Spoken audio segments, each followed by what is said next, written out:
Assalamualaikum warahmatullahi wabarakatuh. Selamat datang di channel Affectional Target. Baik rekan-rekan semua, update penerusan daripada video yang kemarin ya. Untuk hari ini 26 sampai dengan besok 27 Februari 2025 ya. Sebelum masuk ke teknikalnya, rekomendasi broker kalau dari saya ada EBS, dua jenis akun, Send dan Standar.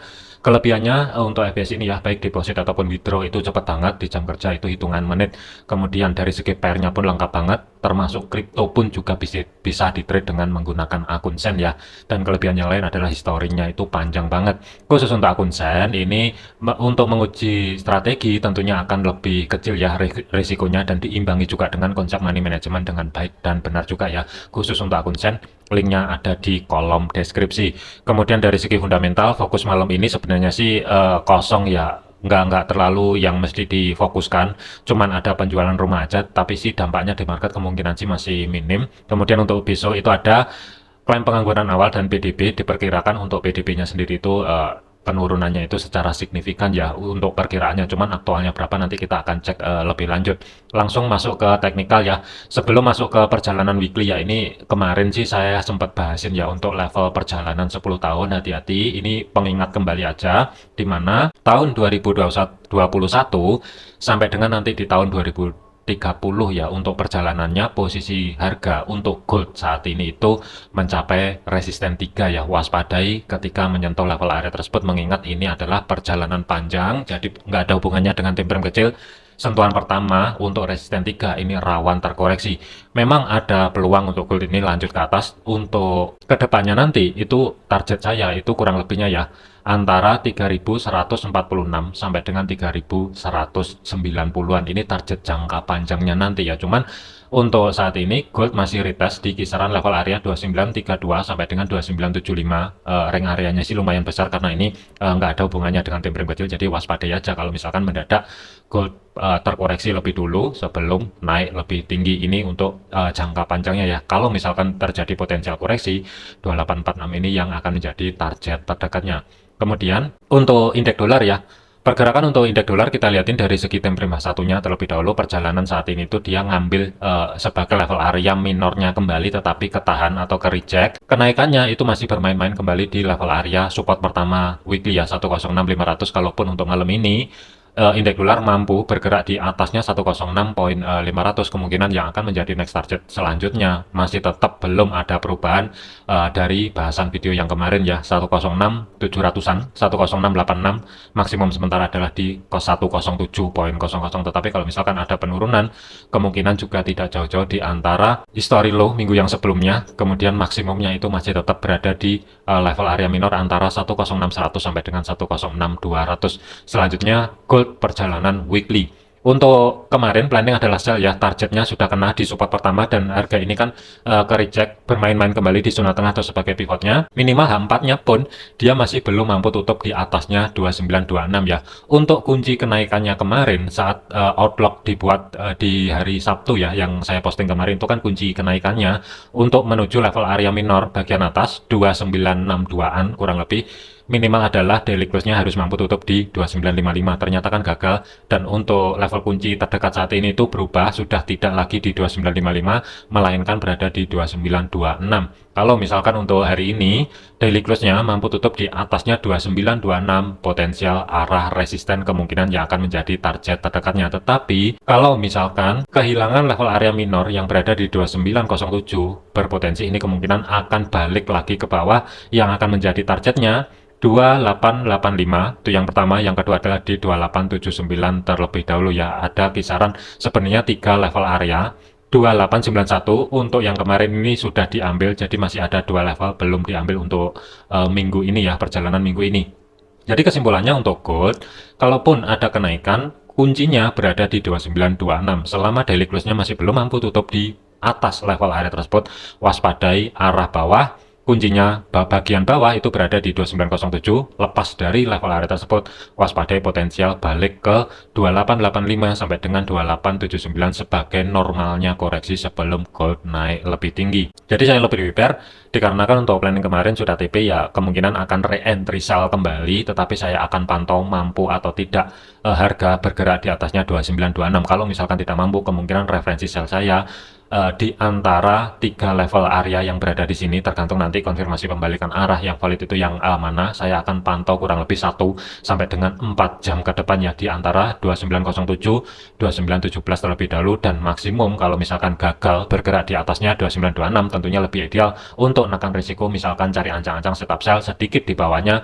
2926 setelah terjadi konfirmasi pembalikan arah ya. Atau kalau misalkan mau cari ancang-ancang setup sell sekarang, yang harus dipertanyakan adalah dengan jarak stop loss-nya. Kurang lebihnya harus berada di history high terdekat yang berada di kisaran 2930 ya. Ini range areanya sekitar 180 pip. Ini pertanyaannya berani atau tidak. Tetapi dari sekitar chartnya, TP pertama itu saya lebih prepare naruh di 2885, 280 pip. Kemudian maksimumnya berada di 350 pip yang berada di 2879 ya. Ini kalau misalkan dapat harga sekarang. Cuman sih saya lebih prepare sabar dulu. Akan saya pantau di antara 1 sampai dengan 4 jam ke depan ya, untuk menekan risiko yang lebih minim. Misalkan ada kesempatan harga kedorong ke atas dan sebagai kuncinya tidak di break ke atas 2926. Kemudian untuk Bitcoin, pergerakan untuk Bitcoin, harga ini masih ketahan di batasan pantau over untuk minggu ini ya, 88.400-an sampai dengan 86.900-an ya. Ada reaksi ketika menyentuh level area tersebut, cuman sih terus terang saya masih ragu. Kalaupun Bitcoin memang dia ada potensi naik, harusnya dia sudah mencapai level area sebagai history low minggu yang sebelumnya sampai dengan support pertama weekly kembali ya. Cuman saat ini nggak ada tanda-tanda harga ke sana, masih tetap bermain-main di area support ketiga. Jadi sebagai kunci bagian bawah, kalau misalkan daily close-nya mampu tutup di 86.900, waspadai arah bawah yang akan menjadi next targetnya di kisaran 85 ribuan lah kurang lebih antara level area tersebut ya. Cuman untuk planning buy saat ini hati-hati, saya masih belum menyarankan karena untuk posisi harga saat ini bermain-main di antara support dan tidak kunjung langsung bergerak ke atas dengan cepat ya. Jadi downtrendnya dari segi jangka pendek ini kuat banget ke dorong ke bawah. Rekomendasi buy saya masih belum ada. Kemudian untuk GBP USD, pergerakan untuk GBP USD dari bawah batas pivot 1.2606, harga ini kan ke reject ya, kurang lebih penurunannya kan dipasin di level area tersebut, dan kenaikannya pun ini kelihatan banget.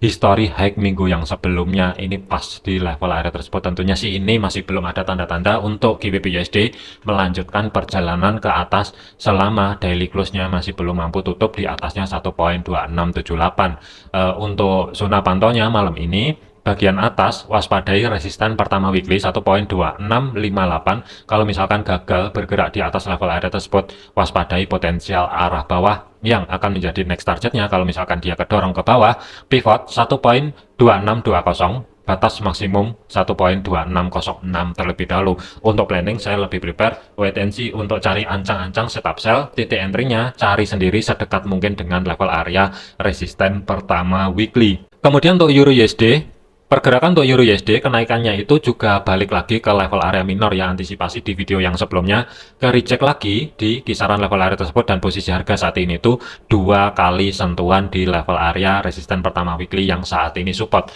Untuk kuncinya malam ini, kalau misalkan kehilangan level area 1.0488, ada potensi kemungkinan dia akan kedorong ke area zona tengah sebagai pivotnya 1.0453, maksimum kemungkinan sih nggak jauh-jauh di antara 1.04.400-an. Tetapi kalaupun ada kedorong ke atas, gambaran saya untuk malam ini kemungkinan tidak jauh-jauh di antara history high di minggu yang sebelumnya. Ada kecenderungan mungkin dia ada sedikit kenaikan ya dari segi time kecilnya, tetapi waspadai potensial arah bawah. Saya lebih prepare cari ancang-ancang setup sell untuk Euro USD dengan targetnya di antara 2 level area zona tengah atau sebagai pivotnya. Kemudian untuk AUD USD, pergerakan untuk AUD USD planning kemarin adalah cari ancang-ancang setup sell. Posisi harga saat ini sudah mampu bergerak di bawahnya history low di minggu yang sebelumnya. Target selanjutnya adalah di kisaran support kedua weekly dan bertumpuk juga dengan physical price levelnya yang berada di 0.6300 ya. Ada kecenderungan kemungkinan si AUD USD akan melanjutkan perjalanan ke bawah, tetapi kalau misalkan mencapai level area 0.6300, hati-hati, ada potensi bisa aja dia terkoreksi dulu ke history low minggu yang sebelumnya sampai dengan support pertama weekly ya. Kalau misalkan untuk malam ini ataupun besok saat sesi Asia, AUD USD gagal maintain kembali di atasnya support pertama weekly yang berada di 0.63400, waspadai potensial arah bawah. Bisa aja ini nanti ada sedikit kenaikan, kembali turun ke bawah, atau dia agak lumayan tinggi untuk kenaikannya di antara history low minggu yang sebelumnya, baru ada potensi balik melanjutkan perjalanan ke support 2 weekly. Untuk planningnya on track yang kemarin untuk sell-nya ya. Kalau misalkan untuk stop loss-nya mau dimajukan sebenarnya sih sudah bisa, tetapi masih tetap berada di atasnya support pertama weekly yang saat ini berubah fungsi sebagai level area resisten ya, kalau misalkan mau majukan stop loss-nya. Tetapi kalau misalkan mau cari ancang-ancang setup sell, ini sudah telat ya, karena targetnya itu dekat banget. Jadi kalau misalkan ada kesempatan kedorong ke atas, cari sedekat mungkin di antara history low di minggu yang sebelumnya sampai dengan di bawahnya 0.63400 untuk cari ancang-ancang setup sell, dan targetnya bisa ke 0.6300 sebagai pisiko price levelnya. USD CAD, pergerakan untuk USD CAD, harga sudah mampu menembus batasan pantau over untuk minggu ini, di mana resisten 3 dan 4 itu jatuhnya di 1.4315 sampai dengan 1.4337 ya. Jadi kalau kita lihatin dari segi time frame H4-nya, perjalanan minggu ini dari segi level area SRP ini sudah selesai sebenarnya, jadi tinggal nunggu aja. Memang ada potensi dia balik ke atas lebih tinggi, tetapi waspadai aja, mengingat ini sentuhan atau break pertama kali perjalanan minggu ini ya. Waspadai potensial koreksi dari segi time frame kecilnya yang akan menjadi antisipasinya.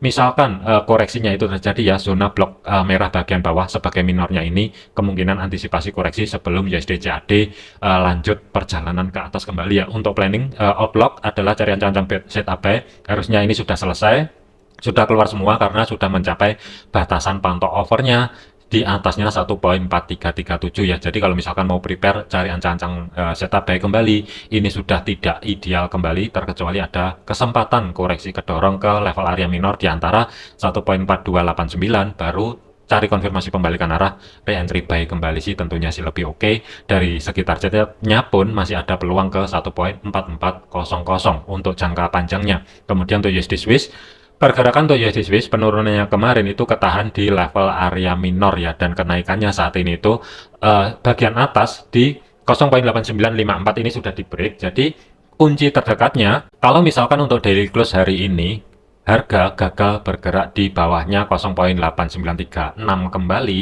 waspadai potensial arah atas. Kemungkinan sih yang akan dituju untuk next targetnya adalah support pertama weekly, kurang lebih ada di sini. Kemudian antara pivotnya yang berada di 0.9000 sampai dengan 0.90200-an lah, ini target maksimum minggu ini untuk USD Swiss. Untuk planning adalah cari ancang-ancang setup buy. Ada dua skenario kalau nggak salah kemarin ya, tunggu di level area minor, atau kalau misalkan harga bergerak ke bawah dan mampu maintain kembali di atasnya support kedua weekly, referensi buy kemungkinan akan aktif ya. Cuman kalau mau masuk sekarang sedikit telat ya, pantau aja. Kalau misalkan nanti 2 sampai dengan 3 jam ke depan ada sedikit kesempatan kedorong ke bawah, tentunya untuk re-entry buy untuk menekan risiko yang lebih minim itu usahakan cari sedekat mungkin dengan 0.8936 ya, dan sesuaikan juga dengan planning ataupun analisa masing-masing. Tetapi dari segi targetnya USD Swiss masih ada peluang menuju 0.89800, kurang lebih ada di sini batas maksimum untuk minggu ini, kemungkinan di antara zona tengah atau sebagai pivot dengan batas atasnya 0.9021.